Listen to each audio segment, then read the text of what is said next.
جمعرات کا دن گزرنے کے بعد عاشورہ کی وہ تاریک رات نمودار ہوئی جس کی صبح میدان کربلا میں قیامت برپا ہونے والی تھی۔ جناب سیدنا حسین نے تمام منتشر خیموں کو ایک جگہ ترتیب سے نصب کروایا اور ان کی عقبی جانب ایک خندق کھدوا کر آگ جلوا دی تاکہ دشمن پیچھے سے حملہ آور نہ ہو سکے۔ پھر ہتھیاروں کی صفائی کا کام شروع کروا دیا۔ حضرت زینب جو ان انتظامات سے آگے آنے والے واقعات کا کچھ تو اندازہ کر ہی چکی تھیں، حضرت حسین کے پاس آ کر رونے لگیں کہ کاش آج موت میری زندگی کا خاتمہ کر دیتی۔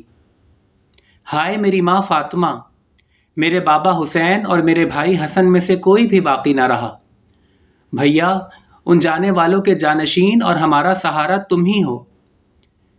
بہن کو اس طرح بے قرار دیکھ کر آپ نے صبر کی تلقین کی اور فرمایا کہ زینب، ایک دن روئے زمین کے تمام باشندے مر جائیں گے اور آسمان والوں میں بھی کوئی باقی نہ رہے گا۔